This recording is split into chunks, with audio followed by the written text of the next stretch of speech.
Iron and rubber এই দুইটার মধ্যে কার ইলাস্টিসিটি বেশি? এটা আমরা, তোমার কি মনে হয়? জাস্ট আয়রনের। আয়রনের। কেন কেন কারণ কারণ কি? বেসিক্যালি আমাদের নর্মাল পিপল, যদি তুমি যে কোনো একটা নর্মাল পিপলকে জিজ্ঞেস করো যে রাবারের ইলাস্টিসিটি বেশি নাকি আয়রনের, বলবে ডেফিনেটলি রাবারের। কারণ রাবারকে একটা ফোর্স দিলে খুব ইজিলি এটা ইলংগেশন হয়, আবার ছেড়ে দিলে এটা আবার আগের ইজিলি আগের অবস্থানে প্রিভিয়াস যে সিচুয়েশনে ছিল বা কন্ডিশনে ছিল সেটাখানে চলে যেতে পারে। তা রাবারের ইলাস্টিসিটি বেশি। বাট অ্যাকর্ডিং টু ফিজিক্স, বুঝতেই পারছো তাহলে এটা উল্টা হবে।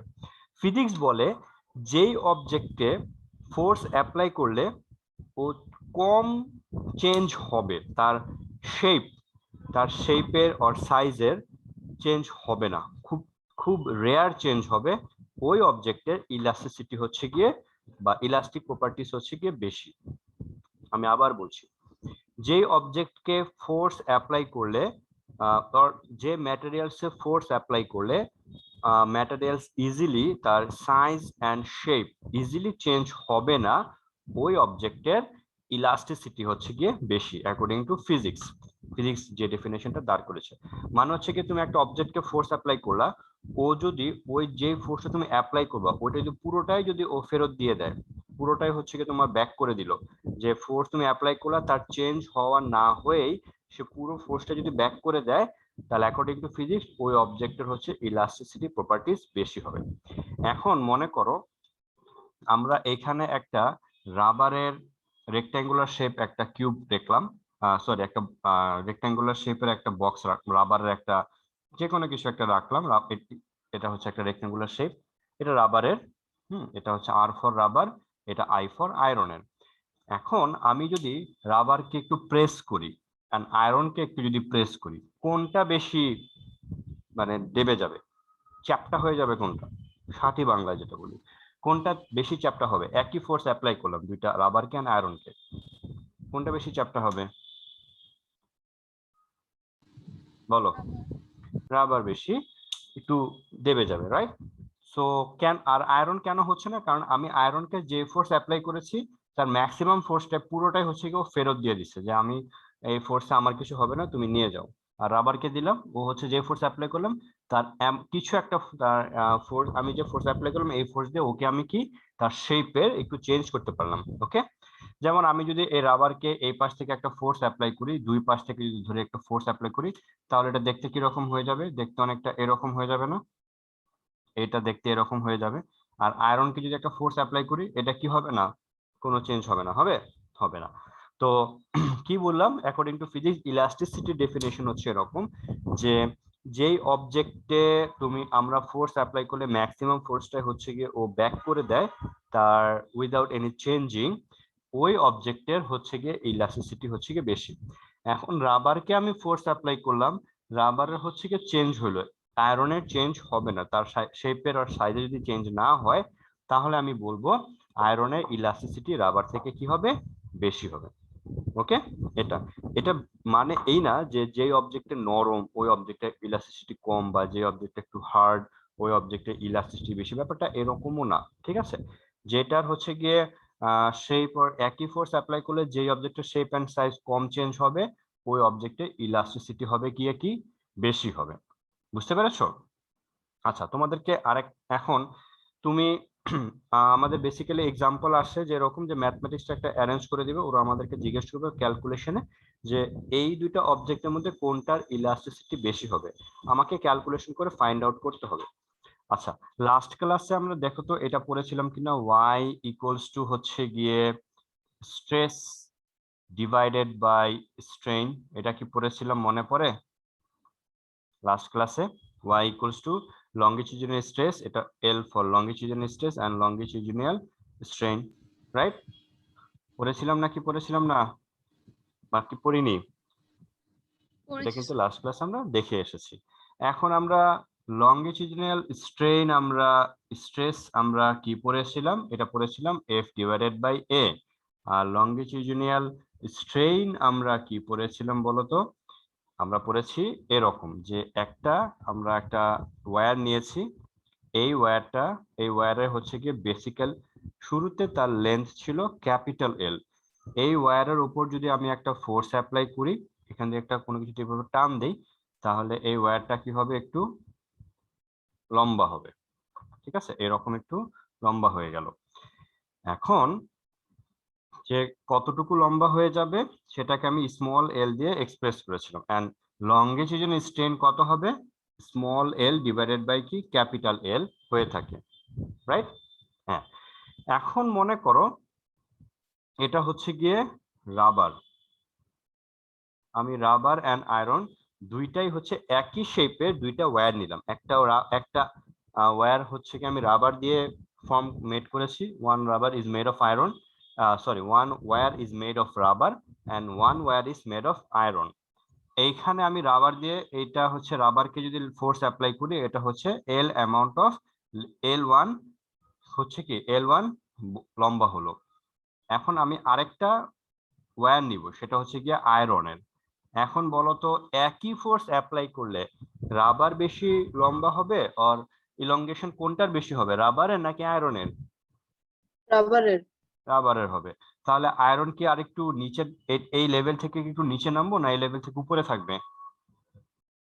আয়রনের জন্য ওয়্যারের লেন্থটা এই লেভেল থেকে একটু উপরে থাকবে না? হ্যাঁ, এইখানে থাকবে। এটা হচ্ছে আমি ফোর্স অ্যাপ্লাই করলাম, একই ফোর্স রাবারকে অ্যাপ্লাই করেছি, একই ফোর্স আয়রনকে অ্যাপ্লাই করেছি। আমি দেখলাম রাবারটা L1 অ্যামাউন্ট লম্বা হয়েছে, আর আয়রনটা কতটুকু লম্বা হয়েছে, আয়রনটা লম্বা হয়েছে L2। ঠিক লিখেছি? ওকে, এখন আমরা স্ট্রেইন ক্যালকুলেশন করব। Okay, strain, strain for rubber. তাহলে বলো তো কি লিখবো? স্ট্রেইন ফর রাবার, আর ফর রাবার।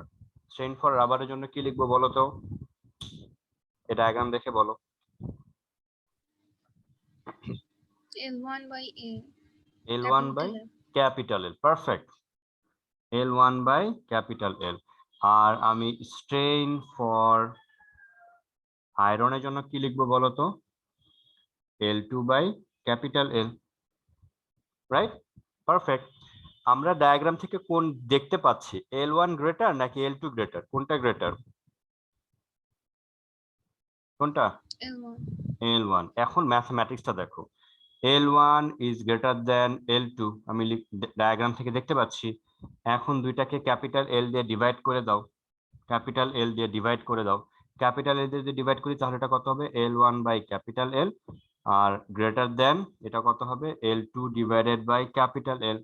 সাইন চেঞ্জ হবে? কখনোই চেঞ্জ হবে না। তুমি যদি ডিফারেন্ট নাম্বার দিয়ে ডিভাইড করো তখন ম্যাটার করবে চেঞ্জ। আমি যদি একই নাম্বার দিয়ে ডিভাইড করেছি তাহলে এই গ্রেটার দেন সাইন চেঞ্জ হবে না। তাহলে এখানে আমি কি লিখতে পারি বলো তো? L1 বাই ক্যাপিটাল এল, এটাকে কি লেখা যাবে, স্ট্রেইন ফর রাবার। সো আমি এখানে লিখে ফেলি, strain for rubber is greater than, কি লিখবো, স্ট্রেইন ফর আয়রন, রাইট?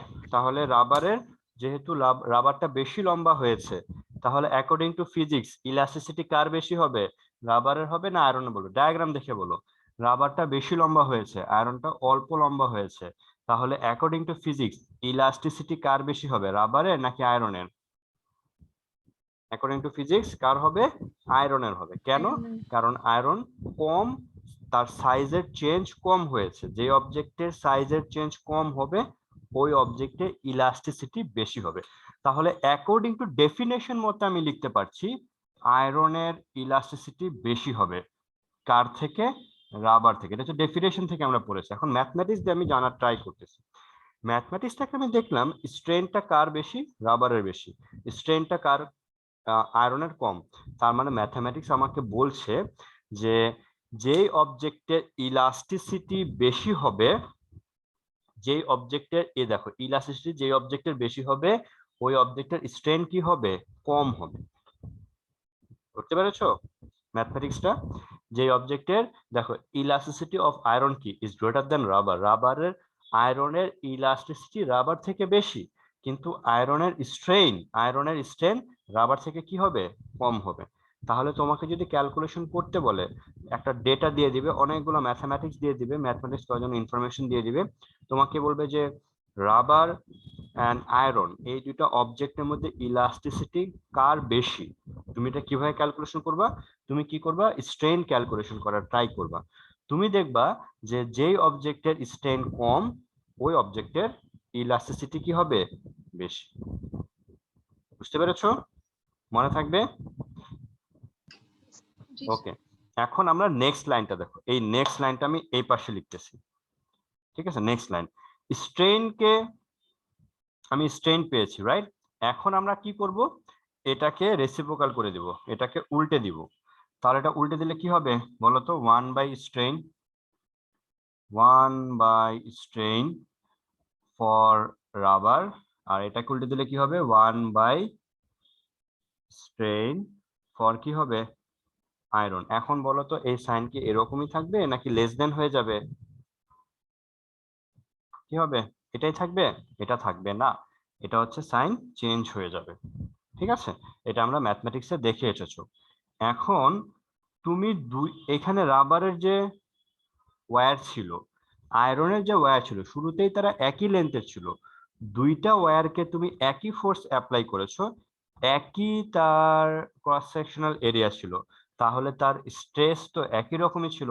এখন আমি বোথ সাইডকে কি করব? স্ট্রেস দিয়ে মাল্টিপ্লাই করে দিব। তাহলে এখানে কি লিখবো? Stress divided by strain for rubber is less than, এখানে লিখবো আমি stress divided by strain for iron. Stress by strain, stress by strain, এটাকে আমি কি বলছি? স্ট্রেস বাই স্ট্রেইনকে কি বলা হচ্ছে?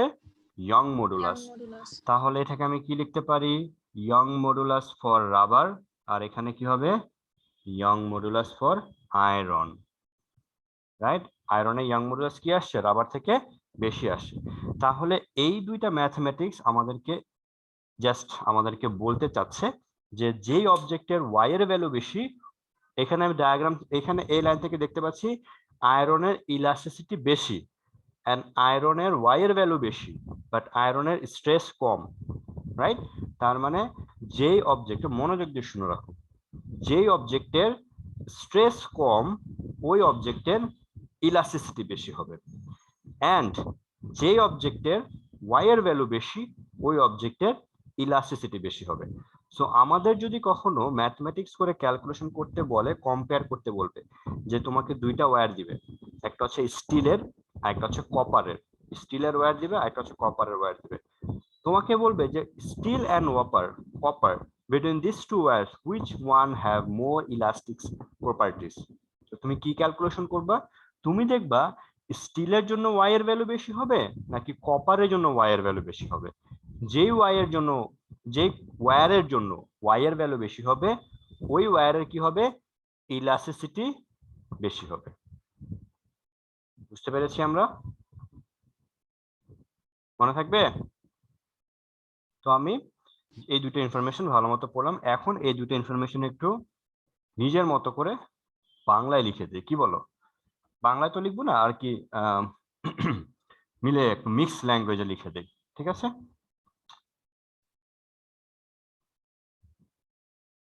তাহলে মনে থাকবে।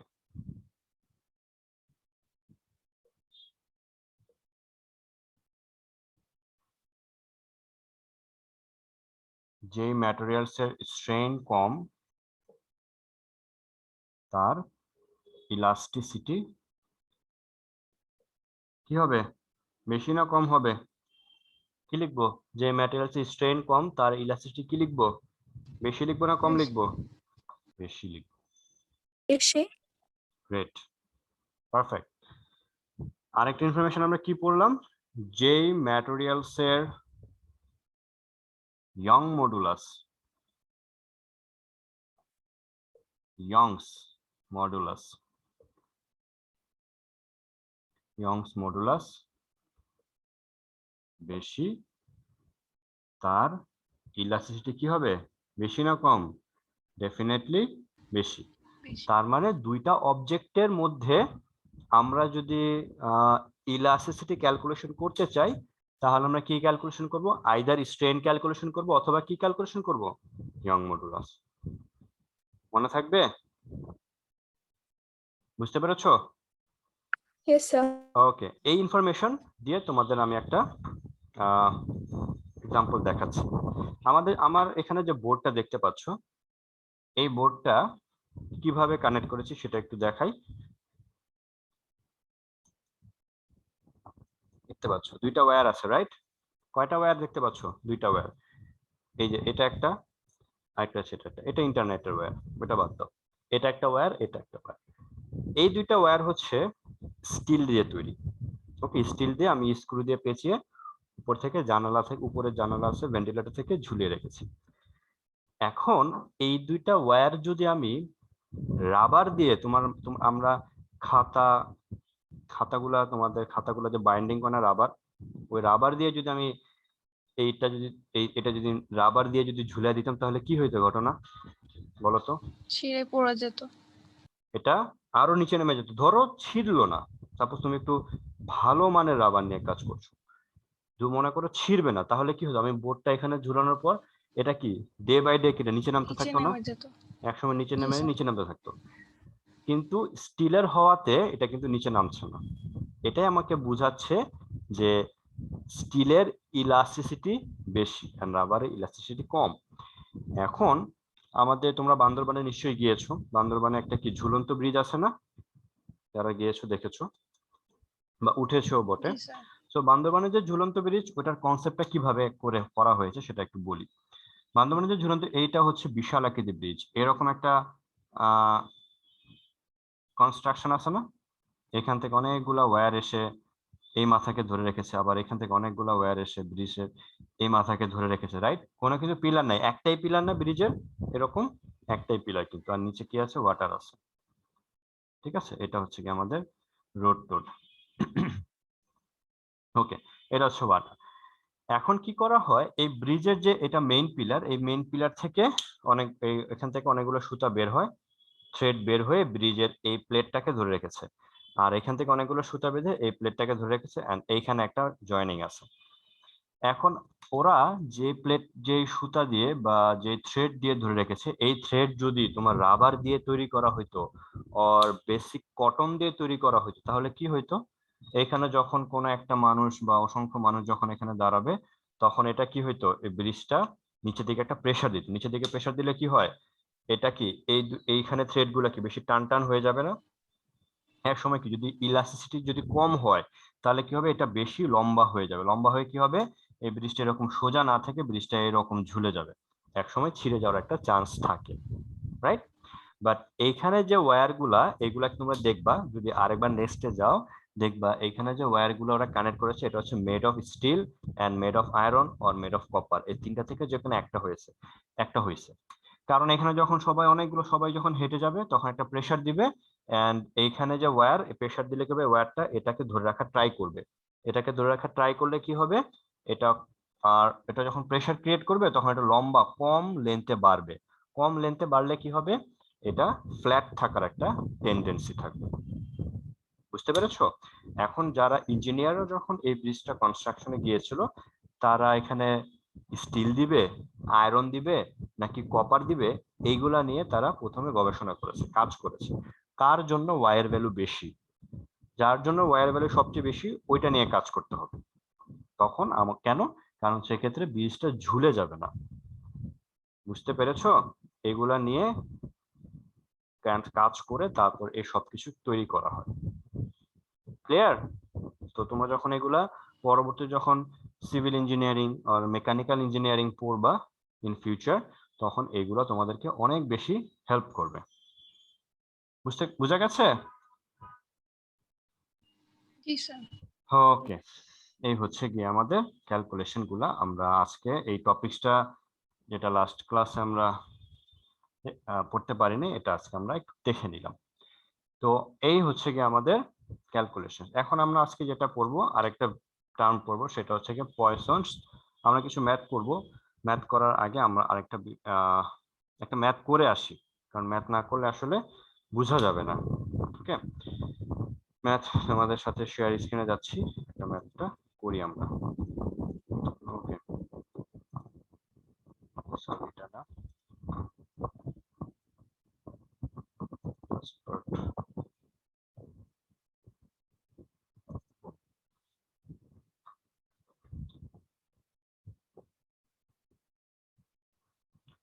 ওকে, আমরা ঢাকা বোর্ড 2019 এর 1 নাম্বার কোশ্চেনটাই করব।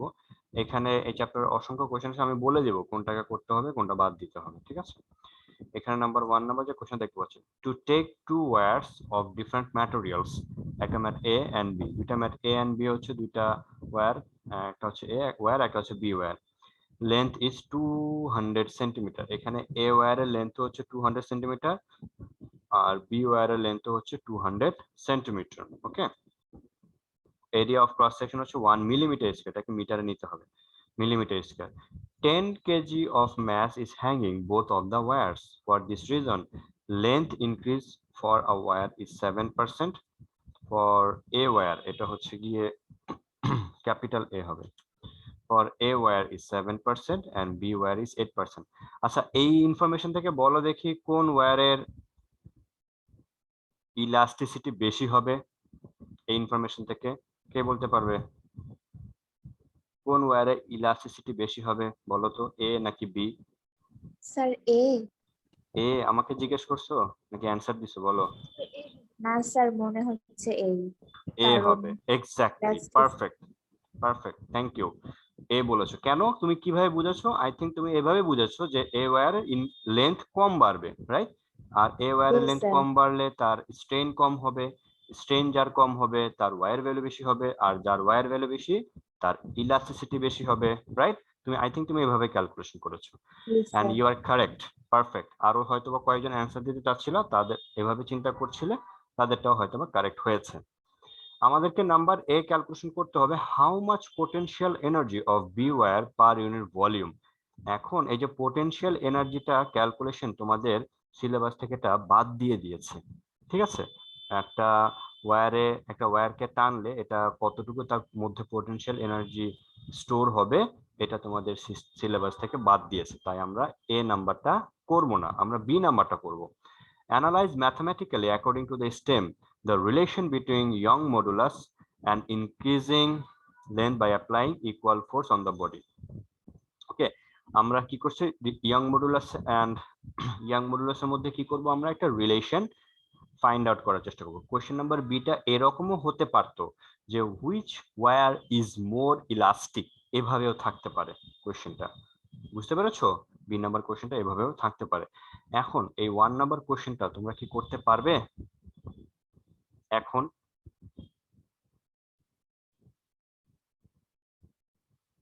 পারবে নাকি বলো?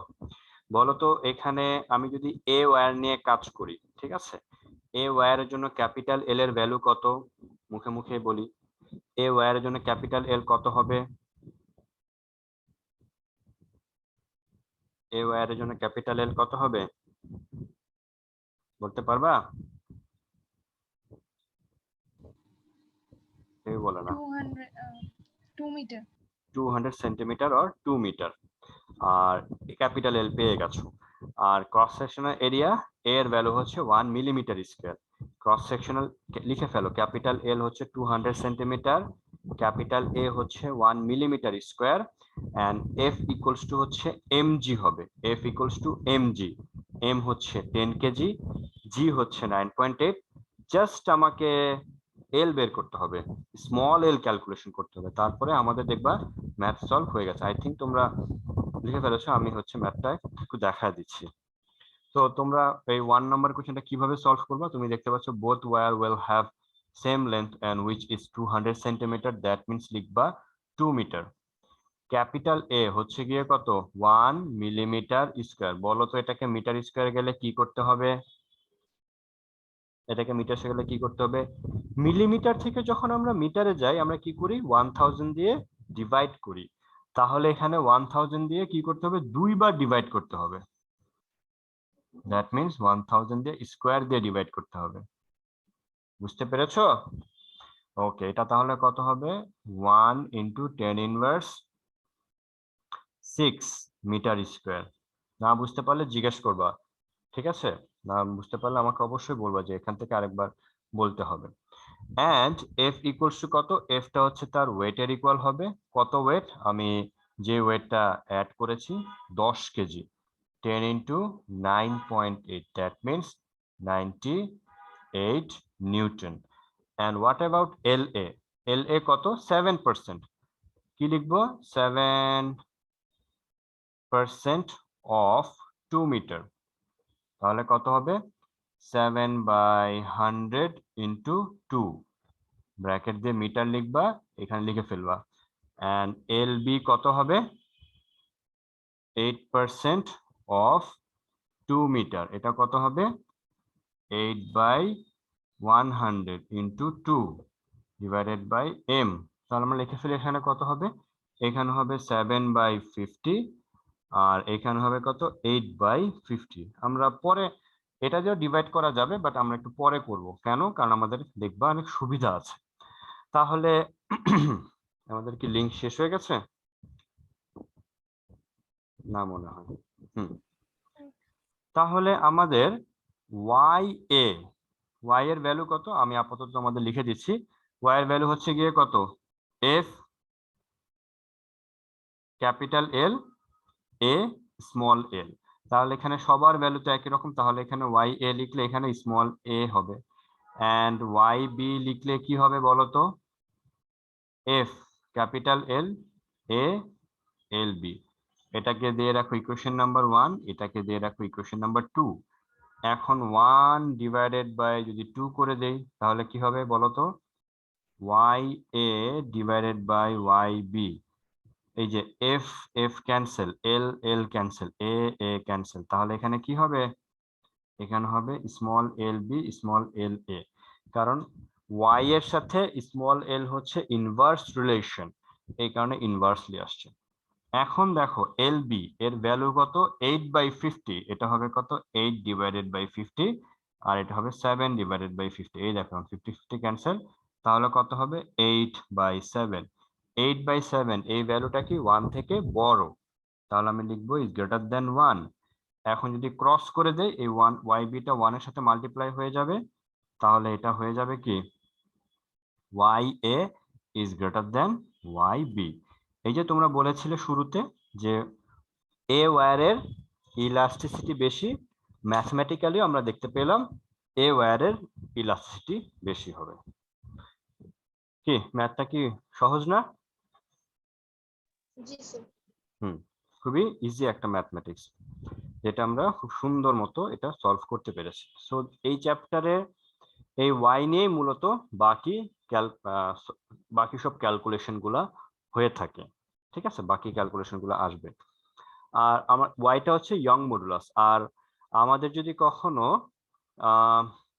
ক্যালকুলেশন করতে বলে বাল্ক মডুলাস, তখনও আমরা বলতে পারবো বাল্ক মডুলাসের জন্য যদি ক্যালকুলেশন করতে বলে তখন আমরা কি লিখবো বলো তো? বাল্ক মডুলাস যদি ক্যালকুলেশন করতে বলে, আমরা এই ম্যাথটা তো সলভ হয়ে গেছে, এখন মুছে দিতে পারবো? ওকে, এটা তাহলে মুছে দিই। আমরা একটু bulk modulus capital B last ক্লাসে কি পড়ে এসেছি এটা একটু আরেকবার আজকে দেখে নেই। কেমন? কি পড়ে এসেছিলাম লাস্ট ক্লাসে? যে একটা ফুটবল ছিল, ফুটবলের ভলিউম ছিল ক্যাপিটাল বি। এই ফুটবলকে চারপাশ থেকে আমি ফোর্স অ্যাপ্লাই করেছি। ফোর্স অ্যাপ্লাই করার কারণে ফুটবলটা কি হয়ে গেছে? ছোট হয়ে গেছে। ছোট হয়ে নিউ ভলিউম, ধরো ফার্স্টে ভলিউম ছিল V1, এখন ভলিউম হয়ে গেছে V2, কারণ ছোট হাতের ভি বড় হাতের ক্যাপিটাল ভি আর স্মল ভি কাছাকাছি হয়ে যায়, কারণ V1 আর V2 বললাম। ওকে, তাহলে আমি যদি বলি চেঞ্জ ইন ভলিউম, তাহলে কত হবে? চেঞ্জ ইন ভলিউমকে যদি ভি বলি তাহলে সেটা কত হবে? V1 মাইনাস V2 হবে। ওকে, আচ্ছা। তার বাল্ক মডুলাসের জন্য আমরা পড়ে এসেছি স্ট্রেইন কত হবে? তাহলে স্ট্রেইনটা হবে হচ্ছে গিয়ে change in volume divided by initial volume. আর স্ট্রেস আমরা কি পড়ে এসেছিলাম? Capital F divided by A. তো আমরা bulk modulus, B for bulk modulus, এটা আমরা কি পড়ে এসেছি? এটা পড়ে এসেছি F capital V1 A small b. Small b হচ্ছে কতটুকু চেঞ্জ হবে। এখানে মনে করো ক্যাপিটাল বি হচ্ছে গিয়ে 10 সেন্টিমিটার কিউব, এটা মনে করো 8 সেন্টিমিটার কিউব, তাহলে ভি কত হবে? 2 সেন্টিমিটার কিউব। ঠিক আছে, মাইনাস করে দিতে হবে। তো এই রকম আমরা পড়ে এসেছিলাম। সিমিলারলি যেই অবজেক্টের বি এর ভ্যালু বেশি ওই অবজেক্টের ইলাস্টিসিটি বেশি হবে। বুঝতে পেরেছো? একইভাবে আমরা ওয়াই দিয়ে যেভাবে এক্সপ্রেস করেছি বি দিয়েও একইভাবে আমরা এক্সপ্রেস করতে পারবো। যেই অবজেক্টের জন্য বি এর ভ্যালু বেশি ওই অবজেক্টের কি হবে, ইলাস্টিসিটি কি কম হবে না বেশি হবে? বলো। একইভাবে আমরা কম্প্রেসিবিলিটি কি পড়েছিলাম মনে পড়ে? Compressibility 1/b। ওকে, 1/b। তাহলে আমরা একটু দুটি ইনফরমেশন বাংলায় লিখে ফেলবো আমরা এইভাবে যে যেই ম্যাটেরিয়ালস এর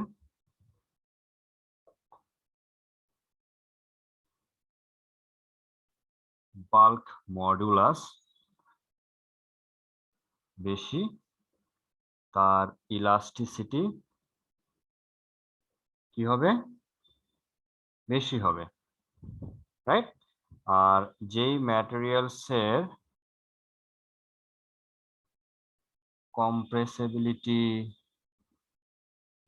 বেশি তার ইলাস্টিসিটি কি হবে বলো তো? কম হবে। ওকে, কম হবে কেন? কারণ বি এর সাথে compressibility inverse relation.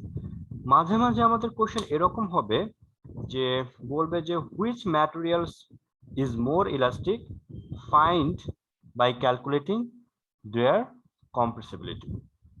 Okay, by calculating their compressibility. So তাদের আমরা কম্প্রেসিবিলিটি বের করে দেখব যার কম্প্রেসিবিলিটি কম তার ইলাস্টিসিটি বেশি। যেমন তুমি মনে করো একটা বেলুনের ভেতরে পানি ভরলাম, মনোযোগ দিয়ে শুনো, একটা বেলুনের ভিতরে পানি ভরলাম রেখে দিলাম, আর একটা সেম বেলুনের ভিতরে পানি ভরে ওটাকে তুমি ডিপ ফ্রিজে রাখলা, আইস হয়ে গেল। এরপর তুমি বের করলা, পাশাপাশি দুইটাকে রাখলা। এখন যেটাতে পানি আছে ওইটাকে চারপাশ থেকে প্রেস করছো, যেটাতে ওয়াটার আইস আছে মানে আইস হয়ে গেছে ওইটাকে চারপাশ থেকে প্রেস করছো। তো কোনটা বেশি কম্প্রেস করা যাবে ইজিলি বলো তো? কোনটাকে বেশি ইজিলি কম্প্রেস করা যাবে, পানি ভর্তি বেলুনকে নাকি আইস ভর্তি বেলুনকে? কোনটা? পানি। পানি ভর্তি বেলুনকে ইজিলি কম্প্রেস করা যাবে। যার কম্প্রেস করা যাচ্ছে দ্যাট মিনস এটা সহজে চেঞ্জ হয়ে যাচ্ছে, আর সহজে চেঞ্জ হয়ে গেলে ইলাস্টিসিটি কম হবে। সো এই চারটা ইনফরমেশন পড়লাম, এই চারটা ইনফরমেশন দিয়ে আমরা ম্যাথ করব। আমাদের লিঙ্ক শেষ হয়ে যাবে, লিঙ্ক শেষ হয়ে গেলে এখন 44 বাজে, আমরা 5 মিনিট পর জয়েন করব। ওকে, আমরা হচ্ছে এখন বাজে 7:45, আমরা সরি 7:50 তে জয়েন করব। ওকে, এই সময় জয়েন করবা, জয়েন এট 7:50। 5 মিনিট একটু রেস্ট নিয়ে নিই। ওকে।